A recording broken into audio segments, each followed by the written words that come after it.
Magandang gabi guys. Ayan, magbabalik tayo dito sa ating YouTube channel. Ayan, para mapag-usapan ulit ng coins kung magkano na ang kanyang mga bintahan sa ating mga online selling. Isa naman tayong kolektor guys. Magandang gabi po sa inyong lahat. Ayan. Mayroon tayong pag-usapang barya. Pag-usapan natin barya guys, ito po ay commemorative coins. Ayan. Year 1988, ayan, 10 pesos. Ayan.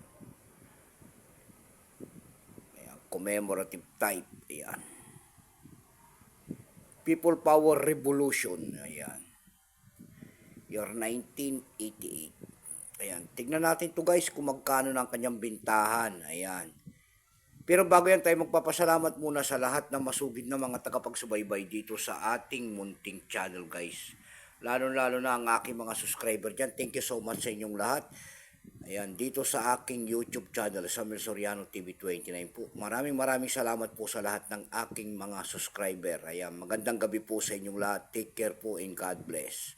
Maraming salamat din po sa mga nanonood dyan sa aking FB page. Ayan, lahat po na nakapalo sa aking FB page, thank you so much sa inyong lahat. Mabuhay po kayo and God bless. Ayan. Yun naman po hindi sana nakapag-subscribe dito sa aking YouTube channel. Anyayaan ko lang sana kahit malaking tulong na po ubagay ang inyong magagawa. Tulad na lamang po ng pagpindot ng ating subscribe button, like and share para ma-update ko naman kayo sa mga bago ko pang ilalabas na video about coins. Ayan. Ito po ang ating pag-uusapan. Ayan. 10 pesos po. Ayan. Commemorative coins. Ayan. People Power Revolution 10 pesos. Kung ano materialis ang ginamit sa bariyeriang guys, yan po ay nickel. May bigat lamang itong 22 grams, may haba itong 36 mm, may kapal po naman itong 3 mm. Ayan, orientation niyan ay middle alignment. Itinigil naman ang paggamit sa bariya na ito ng Pilipinas noong May 1, ayan, sorry po, May 1, 2020 po. Ayan. Number and dash 6128, reference number KM-250, ayan.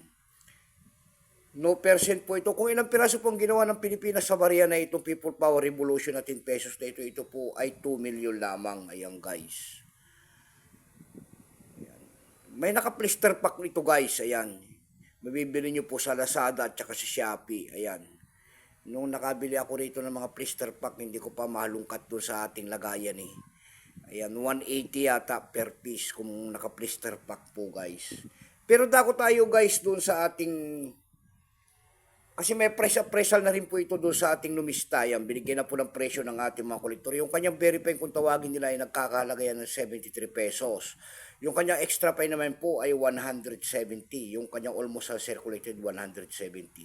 Dako naman tayo guys sa ating platform. Doon sa ating eb.com guys, meron tayo nakitang nakapaskil doon nagbebenta nito ng $3.79. Nasundan po yan ng $6.99. Ayan. May naka-blister pack doon, binibenta niya po ng $13. Yung mga nakalagay po sa lagayan. Ayan. Dako naman tayo sa carousel page. Sa carousel page naman po guys, meron tayo nakita nagbebenta nito ng 350 pesos. Nasundan po yan ng 200 pesos.